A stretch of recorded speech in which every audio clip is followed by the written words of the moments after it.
নমস্কার তোমাদের সবাইকে সানা স্মাইল এডুকেশন সেন্টারে স্বাগত জানিয়ে আজকের ক্লাসটি শুরু করছি। আজকে তোমাদের সঙ্গে আলোচনা করব তোমরা যারা অষ্টম শ্রেণীর তৃতীয় পর্যায়ক্রমিক মূল্যায়ন পরীক্ষা দেবে তোমাদের জন্য রায় ও মার্টিন প্রশ্ন বিচিত্রা থেকে আজকে সমাধান করব অষ্টম শ্রেণীর ইতিহাস বিষয়ে থার্ড ইউনিট টেস্টের মডেল নম্বর 8 অর্থাৎ 8 নম্বর স্কুলের যে সমস্ত ছোট ও বড় প্রশ্নগুলি আছে তার সমস্ত প্রশ্নের উত্তরের সমাধান করে দেখাবো। চলো দেরি না করে মূল বিষয় যাওয়া যাক। দেখো, এটাই তোমাদের শেষ সেট 8 নম্বরটাই ইতিহাস বিষয়। কি আছে? একে ফোর্ট উইলিয়াম কলেজ প্রতিষ্ঠিত হয়, উত্তরটা লিখবো 1800 খ্রিস্টাব্দে। Option A. দুয়ে দেখো জেমস রেনেল বাংলায় মোট কটি মানচিত্র তৈরি করেছিলেন, উত্তরটা লিখবে 16টি। Option B. তিনে দেখো কলকাতার হিন্দু কলেজ প্রতিষ্ঠিত হয়, উত্তরটা লিখবে 1817 খ্রিস্টাব্দে। Option B. চারে দেখো প্রার্থনা সমাজ প্রতিষ্ঠা করেন,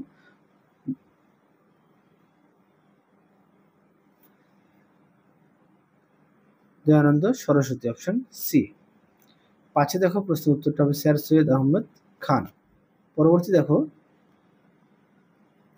6 দেখে নীল বিদ্রোহের প্রতি সহানুভূতিশীল ছিল, উত্তরটা লিখবে অপশন এ। পরবর্তী দেখো 7 দেখে বঙ্গভঙ্গের পরিকল্পনা করেন, উত্তরটা লিখবে লর্ড কার্জন। পরবর্তী দেখো কি আছে 8 দাগের মহারাষ্ট্রের শিবাজী উৎসব চালু করেন, উত্তরটা লিখবে বাল গঙ্গাধর তিলক। Option B. তারপরে দেখো 9 দাগ প্রশ্ন উত্তরটা হবে অপশন বি। 10 দাগের উত্তরটি হবে অপশন বি। 11 দাগ উত্তরটি হবে অপশন এ। আমি যে এই সেটটি সমাধান করে দেখাচ্ছি এর মধ্যে থেকে যদি কোনো প্রশ্নের উত্তর ভুল থেকে থাকে তোমরা অবশ্যই কমেন্ট বক্সে জানিও, তো আমি সংশোধন করে দেব। 12 দাগ দেখো, 12 দাগের প্রশ্নের উত্তরটি অপশন বি 1835 খ্রিস্টাব্দে। 13 দাগ দেখো অপশন এ সংবিধান গণপরিষদে গৃহীত হয়। পরবর্তী দেখো কি আছে 14 দাগ পশ্চিমবঙ্গের পঞ্চায়েত ব্যবস্থার দ্বিতীয় স্তরটি হলো পঞ্চায়েত সমিতি। Option A. পরবর্তী দেখো পূর্ণ বাক্যে উত্তর দাও। কি আছে? একদিকে কত খ্রিস্টাব্দে কোম্পানি দ্বৈত শাসন ব্যবস্থা তুলে দিয়ে সরাসরি বাংলা শাসনভার গ্রহণ করেন, উত্তরে লিখবে 1772 খ্রিস্টাব্দে। দুয়ে দেখো হিন্দু কলেজ প্রতিষ্ঠার কোন বিচারপতি উদ্যোগী হয়েছিল, উত্তরটা লিখবে স্যার এডওয়ার্ড হাইড।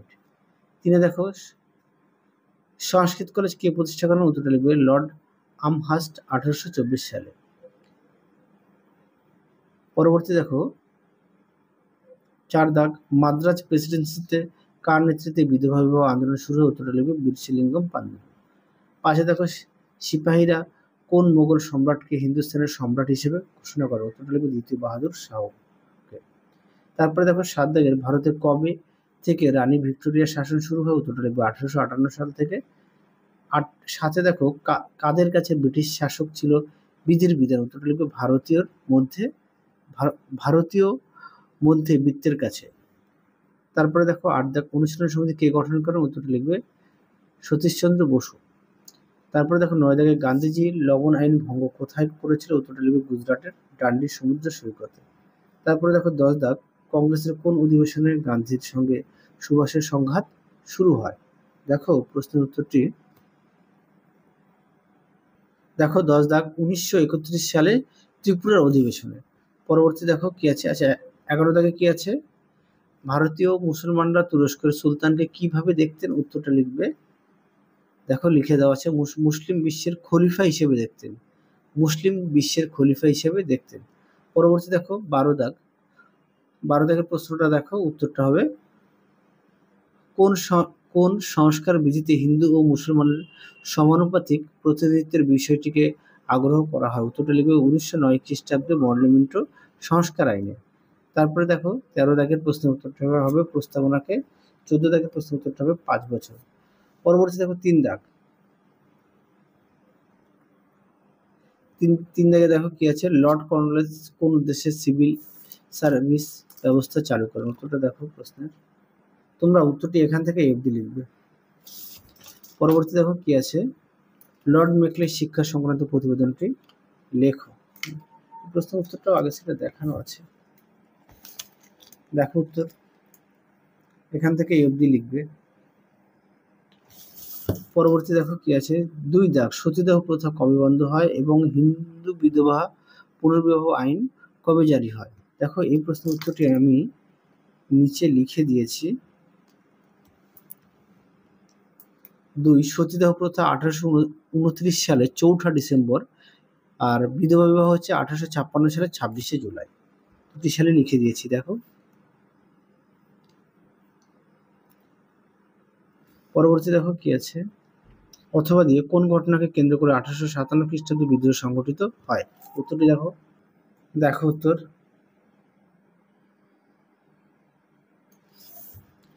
পরবর্তী দেখো কি আছে, 3 দাগের গান্ধী যুগ বলতে কি বুঝো? দেখো প্রশ্ন উত্তর।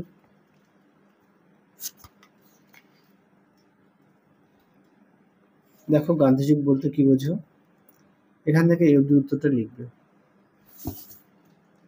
পরবর্তী দেখো, জাপানের প্রধানমন্ত্রী, আচ্ছা এই প্রশ্নের উত্তরটা তোমাদের আগের ভিডিওতে দেখানো আছে, একটু দেখে নিও। পরবর্তী প্রশ্ন দেখো কি আছে, 4 দাগ সভা সমিতির যুগ বলতে কোন সময়কে বোঝায়? এই প্রশ্নটি তোমাদের আগের সেটে 7 নম্বর সেটে দেখানো আছে। তারপরে দেখো 3 দিনের তামাশা, এই প্রশ্নটা দেখানো আছে, তাও দেখিয়ে দিই। একই প্রশ্ন বারবার রিপিট আসছে, যেহেতু শেষের দিকে মডেল সেট চলে এসেছি, এটাই শেষ সেট, দেখানো আছে উত্তরগুলি। হ্যাঁ, পরে দেখো সাম্প্রদায়িক বাটোয়ারানীতির মূল কথা, এই প্রশ্নটা গুরুত্বপূর্ণ প্রশ্ন। তোমাদের আগের ভিডিওতে সাজেশন দেওয়া আছে, তোমরা যারা এখনো দেখোনি আমাদের প্লে লিস্টে গেলে পেয়ে যাবে। দেখো সাম্প্রদায়িক বাটোয়ারানীতি,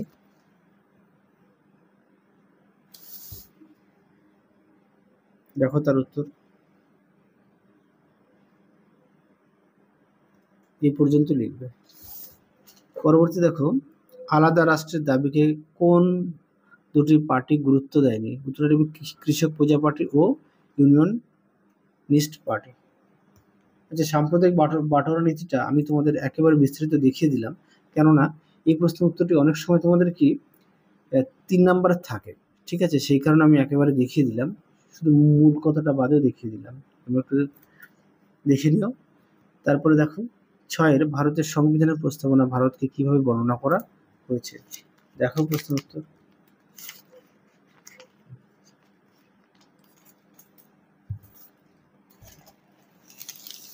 দেখো এখান থেকে লিখবে এই পর্যন্ত।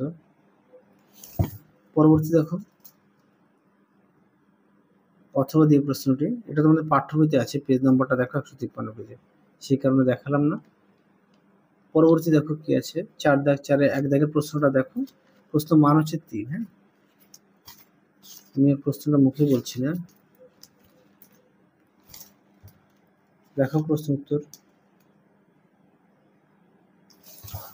অথবা দিয়ে দেখো, আলিগড় আন্দোলন সম্পর্কে সংক্ষিপ্ত টিকা লেখো। দেখো উত্তর।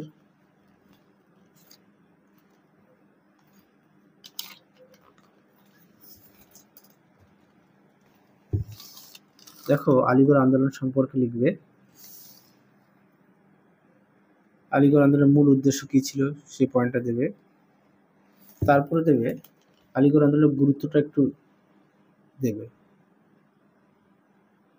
গুরুত্ব দুটো দেবে। হ্যাঁ, পরবর্তী দেখো 2 দাগ, চরমপন্থী রাজনীতি উদ্ভবের 3টি কারণ লেখো। দেখো প্রশ্ন উত্তরটি।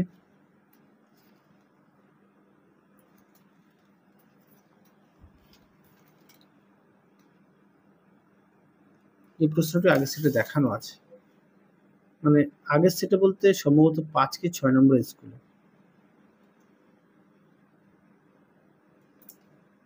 দেখো উত্তরটি।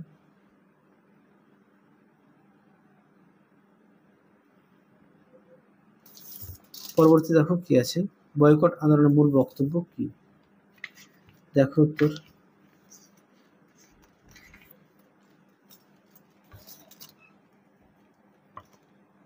দেখো উত্তর।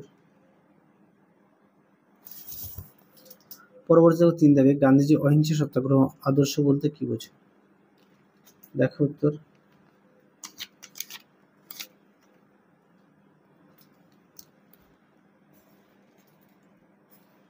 দেখো অহিংস সত্যাগ্রহ আদর্শ। পরবর্তী দেখো, নৌ বিদ্রোহ সম্পর্কে এই প্রশ্নটা দেখানো আছে, আগে সেটা একটু দেখে নিও। পরে দেখো পাকিস্তান প্রস্তাব, এই প্রশ্নটা দেখানো আছে।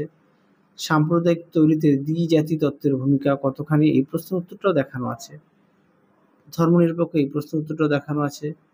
আচ্ছা, এই প্রশ্ন সার্বভৌমিক কথাটি এই প্রশ্নের উত্তরটাও দেখানো আছে। যেহেতু একই প্রশ্ন বারবার আসছে সেই কারণে দেখালাম না। হ্যাঁ, তোমরা একটু কষ্ট করে দেখে নিও। তারপরেও যদি তোমাদের কোনো রকম সমস্যা হয় অবশ্যই আমাকে কমেন্ট বক্সে প্রশ্নটি লিখে পাঠিও। ৫ দাগে দেখো রাজা রামমোহন রায় সমাজ ও ধর্মীয় ক্ষেত্রে কি ধরনের সংস্কার করেছিল? এই প্রশ্নটা দেখানো আছে, তাও দেখিয়ে দিই। দেখো উত্তর। যেহেতু শেষের দিকে চলে এসেছে সেট বারবার রিপিট আসছে প্রশ্ন, সেই কারণে আর একই প্রশ্ন বারবার দেখাচ্ছি না। অথবা দিয়ে সাঁওতালি বিদ্রোহ সম্পর্কে সংক্ষিপ্ত ব্যাখ্যা দাও।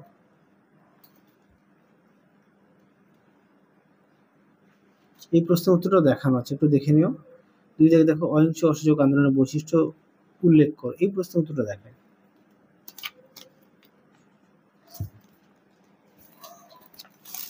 দেখো উত্তর।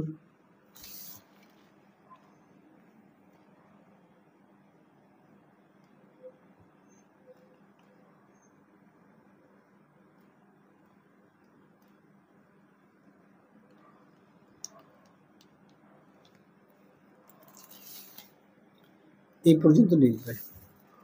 পরবর্তী দেখো আজাদ ফৌজের গঠন এবং কার্যকলাপ লেখো। দেখো উত্তর।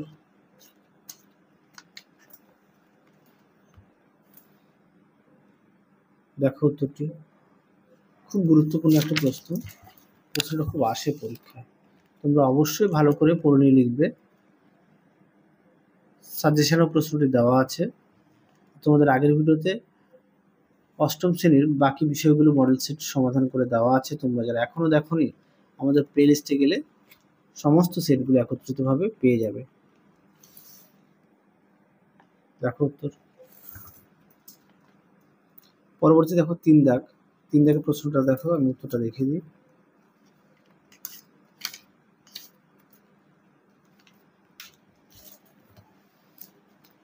দেখো উত্তর।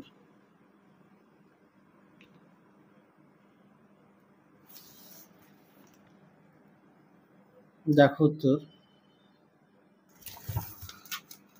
পরবর্তী অর্থাৎ শেষ প্রশ্ন দেখো নরমপন্থী ও চরমপন্থীর মধ্যে ৫টি পার্থক্য লেখো। দেখো প্রশ্ন উত্তর ৫টি বলেছে, তাই তো?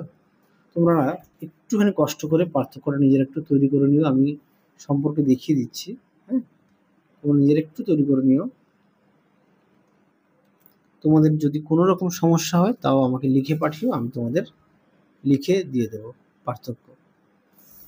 তাহলে চলো আজকের মতো এখানেই সমাপ্ত করছি। আবার দেখা হবে খুব শীঘ্রই তোমাদের পরবর্তী ভিডিওতে। তোমরা সবাই সুস্থ থেকো, ভালো থেকো। আজকের মতো টাটা।